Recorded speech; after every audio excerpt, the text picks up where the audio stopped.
Welcome to UTB Rubavu campus. For further detailed information, please check the addresses on your screen. University of Tourism, Technology and Business Studies, UTB, making the difference.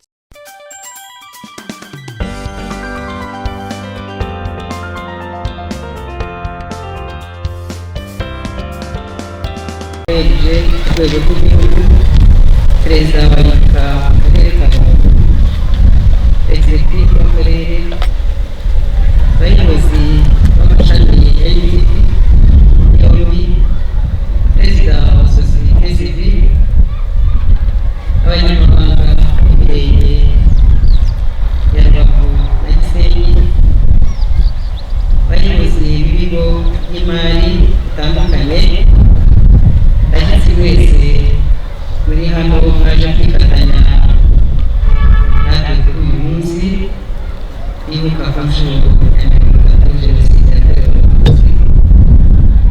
Bashimiye kuba mwaje kwifatanya natwe muri iyi gahunda yo kwibuka nk'uko maze kubivuga ku nshuro ya mirongo itatu Jenoside yakorewe Abatutsi. Mwihangane kandi nibuke kwiyubaka duharanira ko Jenoside izongera ukundi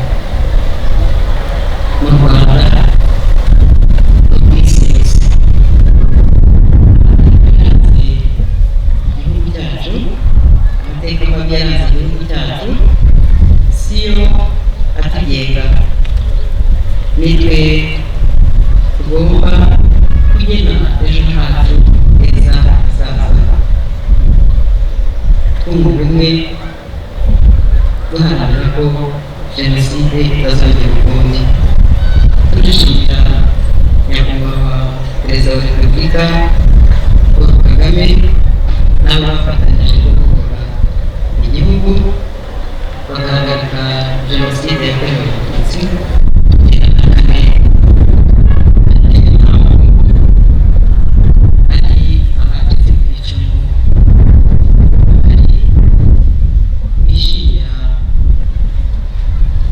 Cy'indashyikirwa inkotanyi zakoze, yewe ari naho tuvuga ngo abacitse ku icumu n'abanyarwanda muri rusange,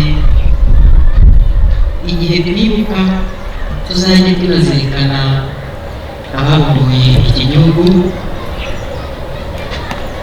abatakaje ubuzima bwabo, yewe n'abamugariye ku rugamba.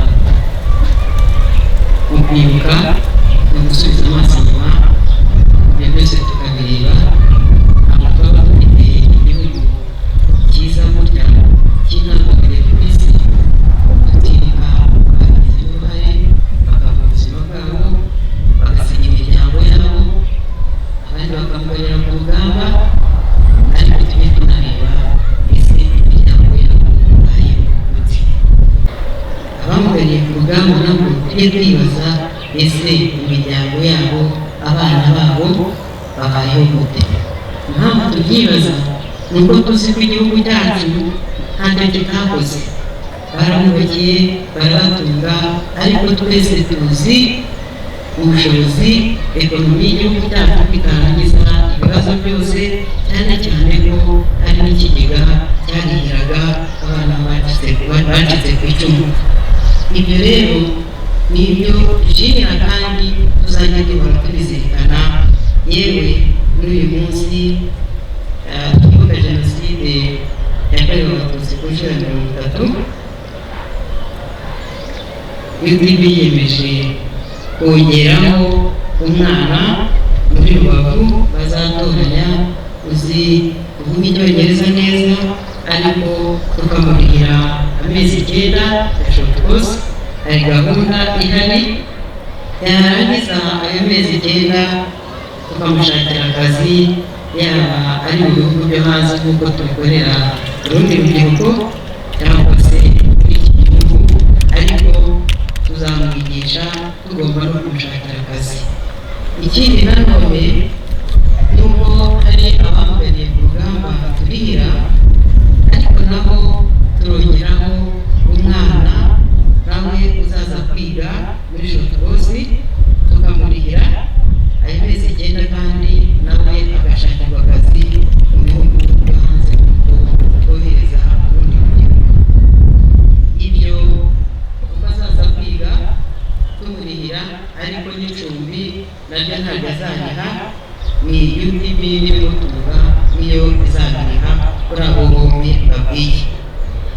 ikindi ndashimira urubyiruko, hari ibyo bagiye batwereka buriya kuba urubyiruko ruzirikana amateka y'igihugu cyacu bakagenda babyigisha n'urundi rubyiruko bishimye.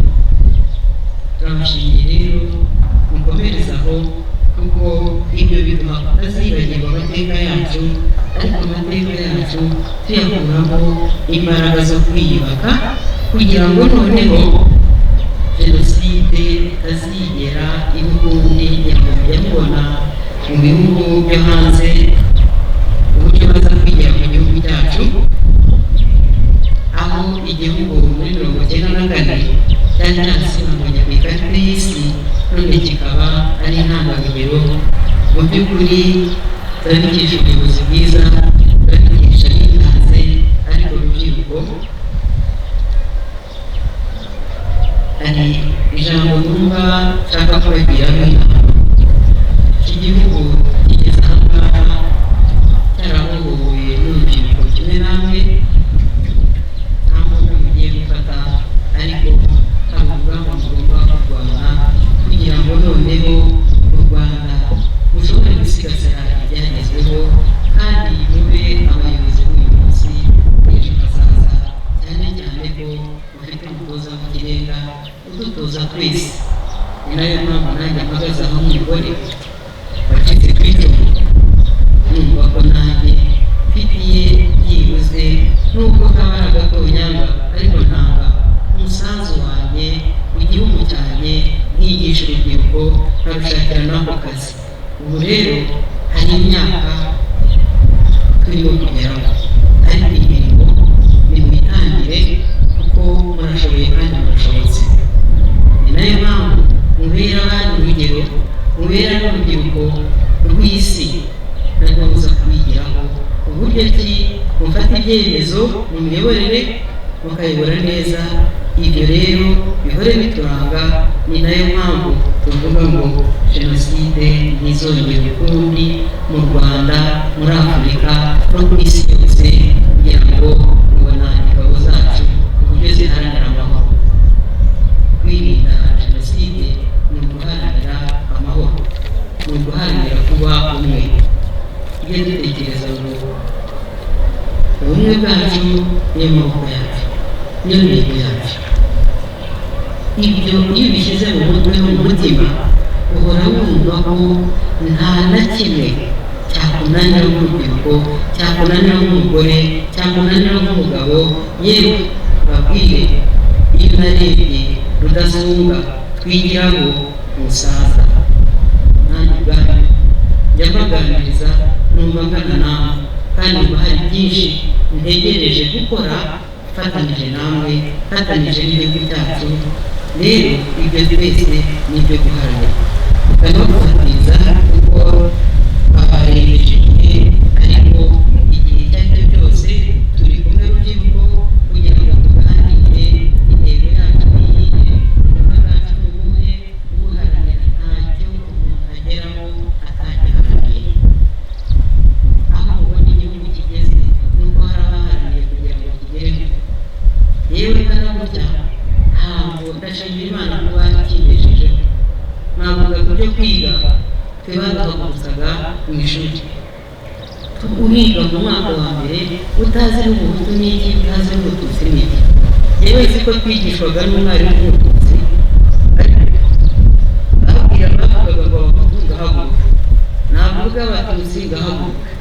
Mwarimu akajya aseka, aza kumbwira ko siko yazaga iwacu, aza kumbwira ati rero ugende ubaze umubyeyi wawe ubwoko bwawe ni ubuhe, ese koko ni iki?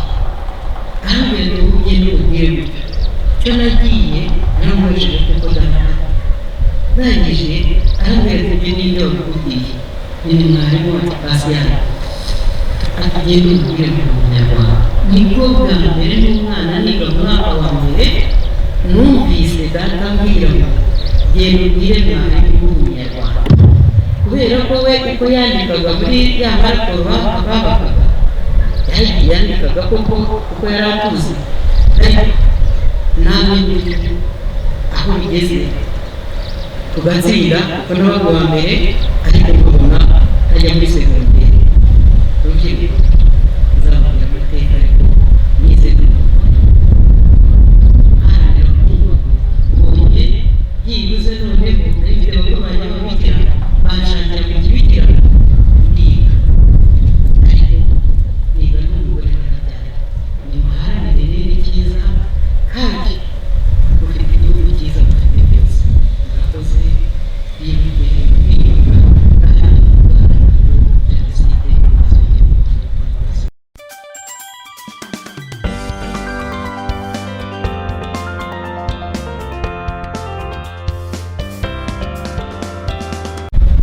mwayishinze akaba mwigejeje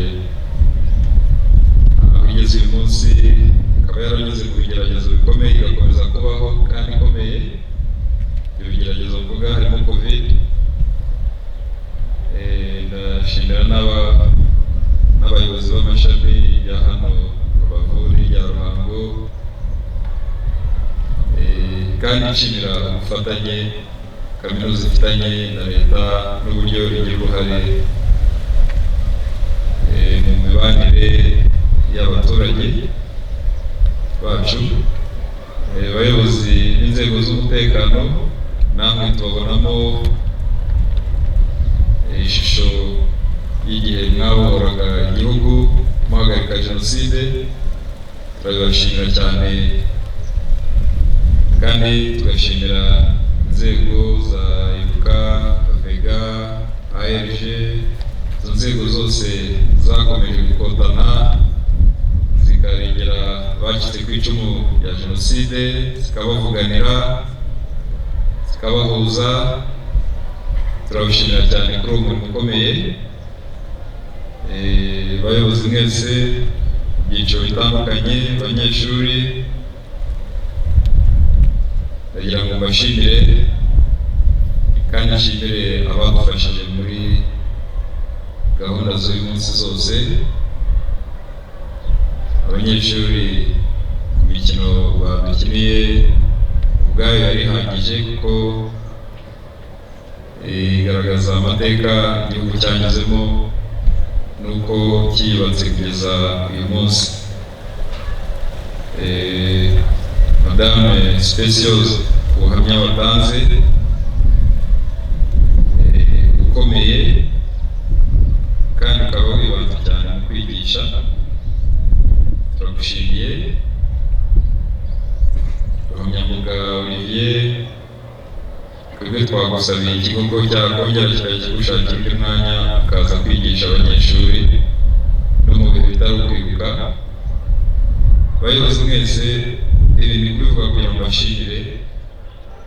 bashimire ubufatanye, kuko n'uwahagarara hano gusa yahita abona ubufatanye. Madamu Speciose biriya wagerageje kwari ukugerageza, kwari ukugenekereza, kuko nta muntu washobora kuvuga ubuhamya bw'ibyamubayeho muri jenoside mu buryo byabaye. Hano higanje abana bakiri bato bavutse nyuma ya jenoside. Kubarira inkuru ntabwo buri byumva neza.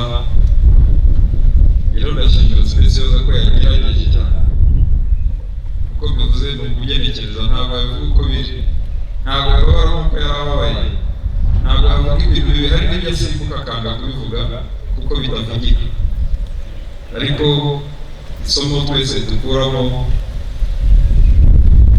nuko u Rwanda rwigeze gupfa rwose rurarangira, rurongera rurazuka, ku buryo nta muntu watekereza ko rwakongera kumera ukundi. Jenoside isomo rindi dukuramo ni uko igihugu kigizwe n'abantu.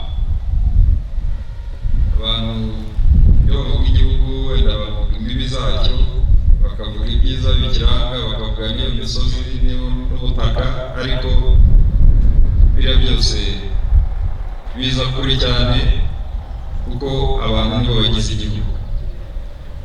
Twebwe muri jenoside rero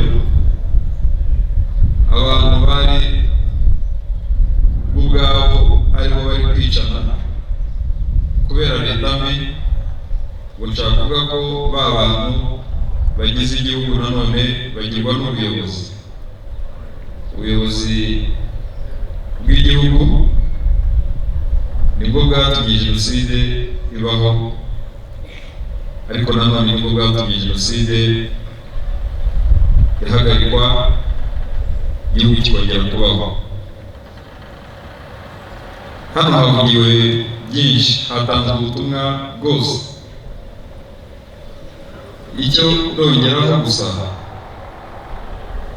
ni ukwibutsa cyane uruhare rw'ubuyobozi, ariko nkibanda ku buyobozi bw'umuntu ku giti cye. Yewe wowe wiyobora gute mbere yo gutegereza ubundi buyobozi bw'abari kuguha ibisubizo?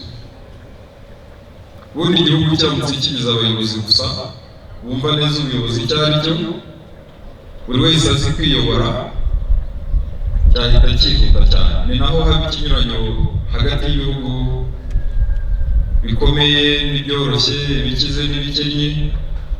Bituruka ku bantu bagize ibyo bihugu, bituruka ku buryo ubuyobozi bukora, bituruka ku buryo igihugu kiba cyarashoboye mu kubaka abaturage, bakaba abayobozi bigenga, bakaba abayobozi bikemurira ibibazo, noneho leta bikayorohera kwihutisha iterambere ryabo. Turi ku ishuri, dukwiye no kumva guhuza jenoside yakorewe Abatutsi n'amashuri ya kiriya gihe. Kongera ngavuga ko igihugu cyamaze imyaka myinshi gikorera mu gihombo, duhuje n'ubucuruzi. Iyo umucuruzi agiye kurangura agacuruza ntakuremo ayo yaranguje, aba yakoreye mu gihombo. Kuri iki gihugu kuko leta uko biri kose yari iriho yasoreshaga abanyarwanda, ikakira n'inguzanyo n'inkunga ikazishora mu gihugu, ariko zishoraga mu buryo buri negatifu, kugeza ubwo mu gihe cya jenoside byari bigoye gutandukanya abize n'abatarize. Rero bavuga ngo leta yashoye mu gihombo cyane. Uyu munsi rero iyo tuje kwibukira ku ishuri, mu banyeshuri, yewe nicyo kintu nibandaho cyane, kugira ngo twongere twibuke ko hagomba kuba itandukaniro hagati y'umuntu wize n'utarize. Umuntu wize akwiye kubera urumuri umuntu utarize. Iyo abantu baza kuba barize ibya nyabyo, ntabwo bari gukora jenoside, ahubwo bari guhagarika abatarize bari kuyikora. Kandi jenoside mureba yageze kuri ruriya rwego ari resulta y'utuntu duto twinshi twahuye tukabyara jenoside. Kwihangana ingengabitekerezo, kubona umuntu avangura undi ukabyihorera ukabirenza amaso ugakomeza, amagambo mabi apfobya abandi, atesha agaciro abandi, ntihagire ubibona ngo abirwanye. Noneho ibyo byose nibyo byaje kuva muri jenoside. Nta muntu wize nabakabije, ariko navuga ko abantu benshi bize batatandukanye n'abatarize muri jenoside. No muri kaminuza ubwabo habereyemo jenoside, no kwa muganga hari abaganga bize habaye jenoside nabo bayikora, bakayikorera n'abarwayi. No mu nsengero z'abantu bize teolojiya habayemo jenoside, n'abasirikare bize igisirikare bakoze jenoside.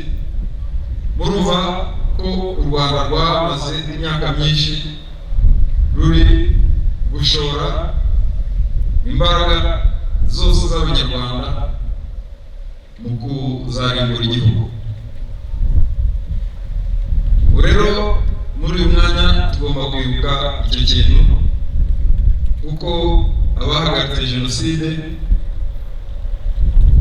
inkotanyi, hashyirwaho leta y'ubumwe, ubuyobozi burahinduka, burangije bufata za mbaraga zakoreshejwe nabi buzihinduramo imbaraga nziza. Nicyo kintu rero kiri gukomeza kubakwa, ngira ngo abanyeshuri bose babwire ngo mufite amahirwe akomeye cyane yo kuvukira mu gihugu cyiza ukagikuriramo, na bya bindi tuvuga ngo ubushomeri, ngo ntabwo navuga ko ari bito, ariko biri ugereranije n'igihugu wavukiyemo kitakubuza kujya aho ushaka. Mwumvise Specials avuga ukuntu umugabo yagiye gusaba icyangombwa cyo kuva hano, buriya bavugaga Byahi na Gisenyi, uyu munsi ni hano Byahi, Gisenyi ni hariya hepfo navuye, tujya twiruka n'amaguru turi muri siporo tukahagera tugasubirayo. Ariko mwabyumvaga ukuntu icyo gihe hangana kuva muri mu ntara ujya mu yindi, kubera za bariyeri zirimo zashyizweho n'ubuyobozi, kubera kutaha umuntu uburenganzira mu gihugu cye. Rero izo mbaraga zose zakoreshwaga, abakoraga jenoside bakoreshaga imbaraga, abicaraga bari kuyipangira, bari kwishakira amafaranga, ibikoresho. Izo mbaraga zose iyo ziza kuba ziri gukoreshwa neza, igihugu cyari kuba cyarakize cyane, natwe tukakivukiramo nibura tuvuga igihugu gikize. Rero ahangaha tugira ngo twongere twibukiranye ibyo, twibukiranye ko jenoside yabaye hakibaho amakomine na za segiteri na za serire. Jenoside ikabera muri ayo makomine yose, nta komine n'imwe yo mu Rwanda nzi itarabaye muri jenoside. Na za segiteri ni hafi ya zose, na za serire ni hafi ya zose, ku buryo n'umuntu ushobora kugenda agafata speech cyangwa akandika akavuga ko jenoside itateguwe, ntawe ubwaba wamutsinda, ntabwo bigoye kumuvuguruza. Jenoside ni gute ikintu cyaba kitateguwe hanyuma kikabera mu gihugu hose icyarimwe? Icyo gihe ntabwo habaga network, nta matelefone mobile yabagaho, televiziyo y'u Rwanda ntabwo bivugaga n'abanyarwanda bose.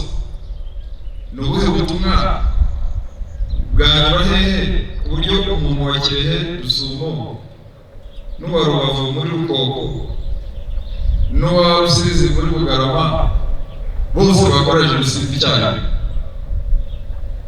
Ese bumva bishoboka? Jenoside rero yarateguwe, ishyirwa mu bikorwa, inzego z'igihugu zihinduka izo gukurikirana gushyirwa mu bikorwa. Rero banyeshuri, kuba mwaravukiye mu gihugu cyiza nta kindi uretse kuba muzadufasha muzubaka u Rwanda ruzira jenoside. Ibi byose abayirokotse babaye muri biriya bihe bikomeye, nibura bakaba noneho mu kindi gihe babona bashyigikiwe, babona icyizere, bareba imbere bakabona ko nta kindi gishobora kuzana jenoside. Nk'urubyiruko rero n'ababanjije bose bagiye babaha nibura isomo rimwe, kuko twese twabaye urubyiruko, twabanje kuba urubyiruko turakura, dore dutangiye gusaza. Buriya ngewe icyo nababwira, nungana nanjye ushobora kuzicuza, ni ugukoresha igihe neza cyangwa nabi. Iyo isomo ryanjye n'iryo, ndabasaba ko mwamenya agaciro k'igihe. Muri ekonomi niyo nize, twakundaga guhura n'ijambo ryitwa resources kenshi cyane.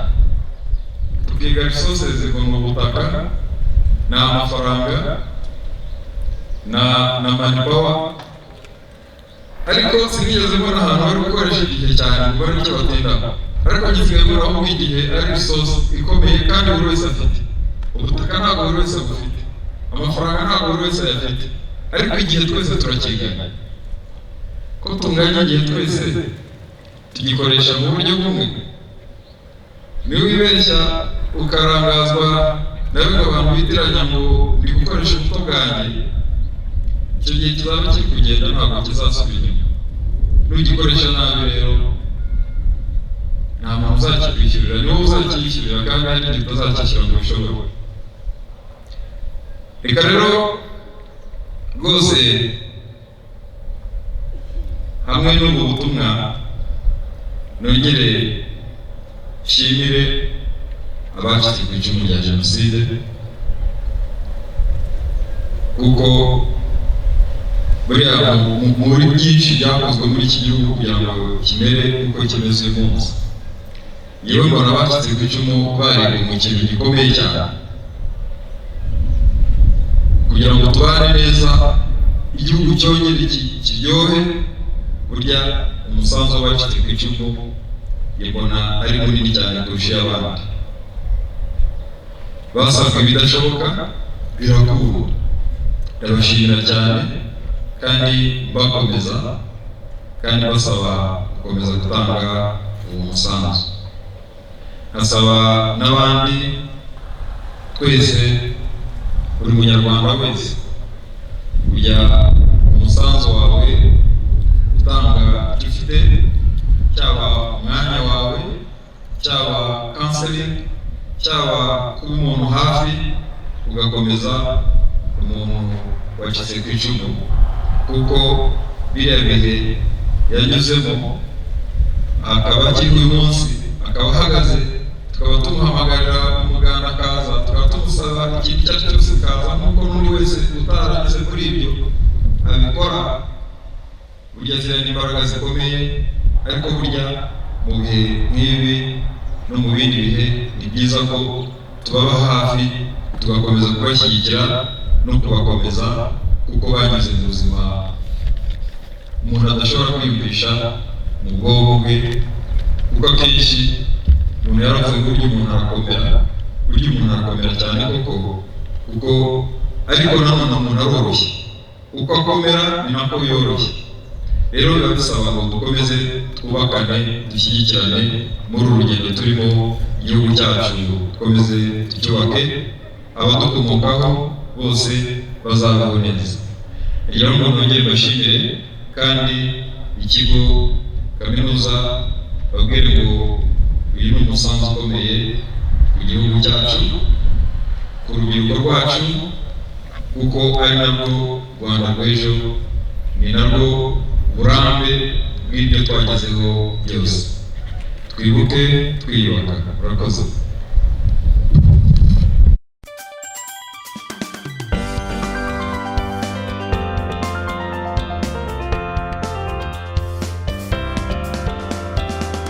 Urubyiruko ubundi nizo mbaraga z'igihugu, kandi niyo future y'igihugu, ariko nanone ni nabo benshi, ni nabo bakoresha imbuga nkoranyambaga, nibo n'ubundi bagirwaho n'abantu bashobora kubakongezamo ingengabitekerezo, kubera ko akenshi ni Jenoside tuvuga yabaye badahari, kandi urubyiruko ruba rukiri mu gihe cyo kwiga.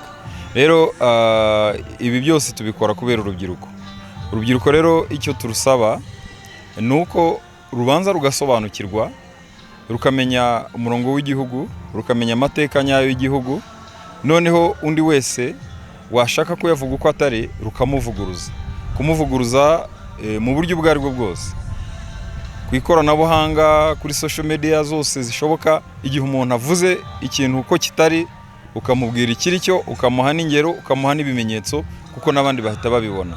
Ibyo rero turagira ngo urubyiruko rwacu rukomeze muri uwo murongo, n'ubundi rurabikora, ariko nturizigere rutuma hari abantu bongera kutwangiriza igihugu kandi ruhari.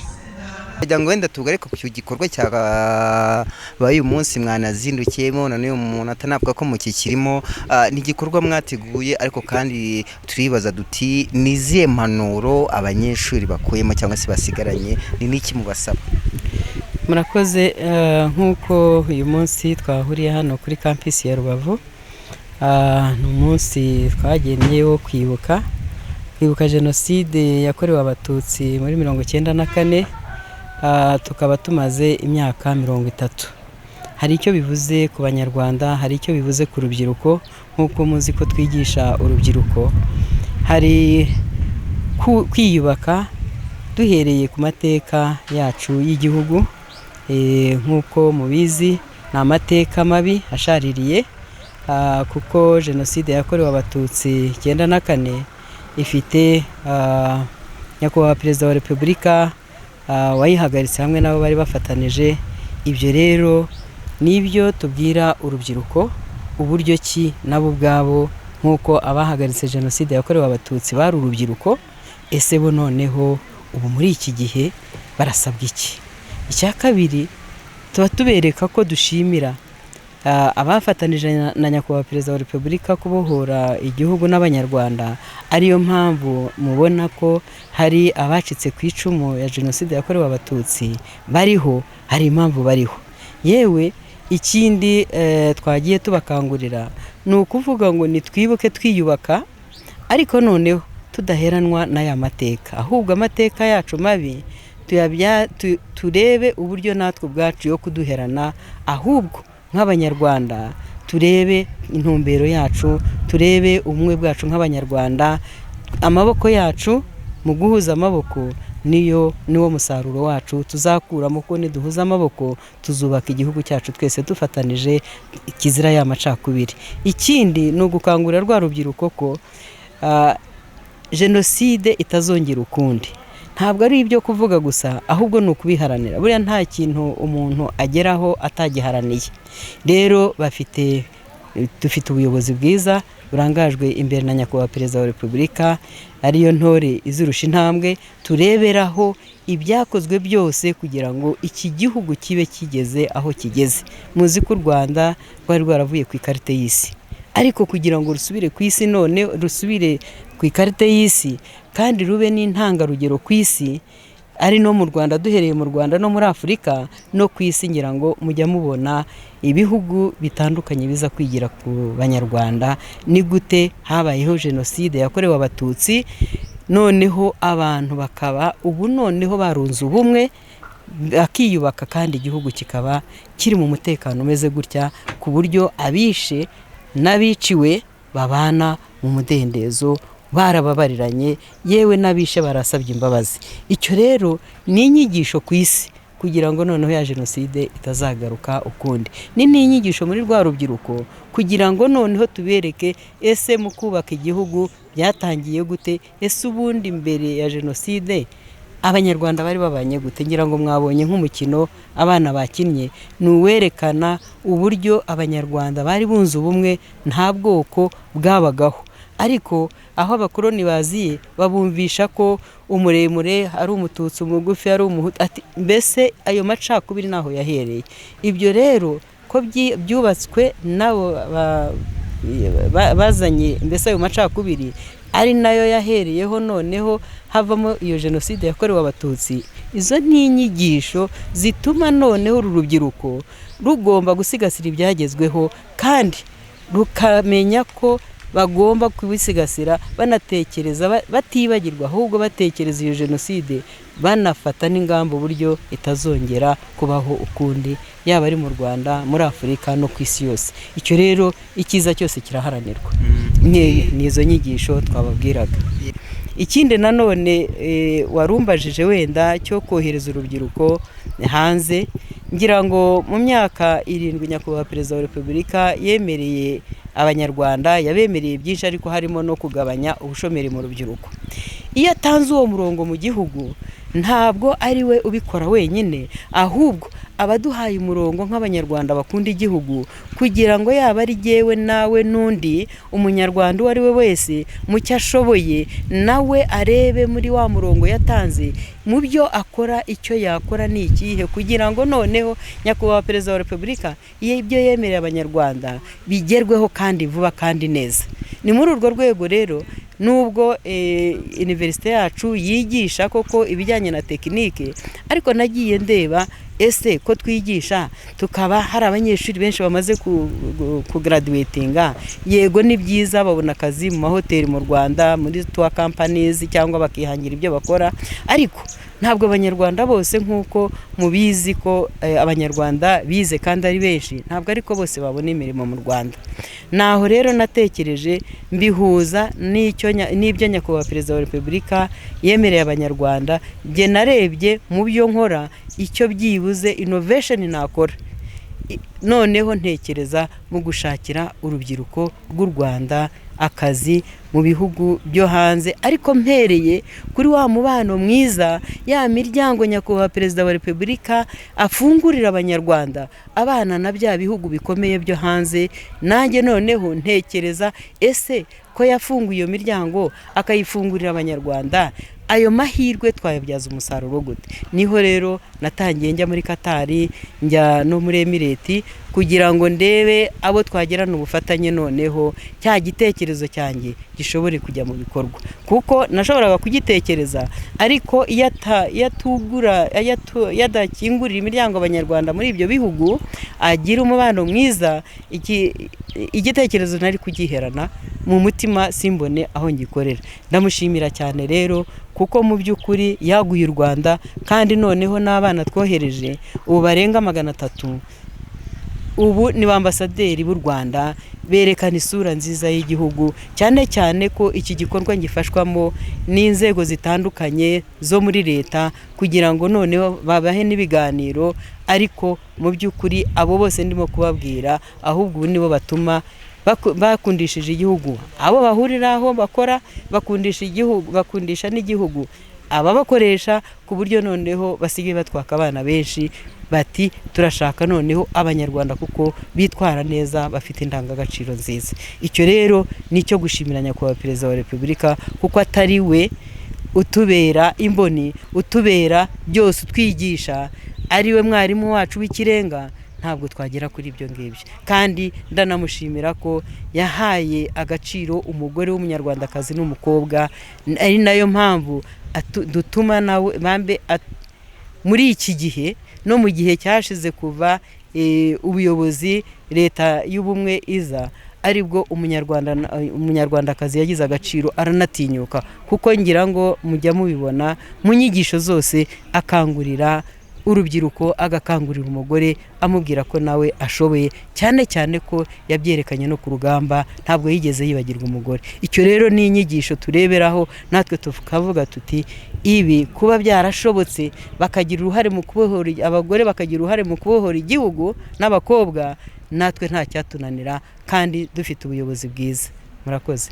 Welcome to UTB Rubavu campus. For further detailed information, please check the addresses on your screen. University of Tourism, Technology and Business Studies, UTB, making the difference.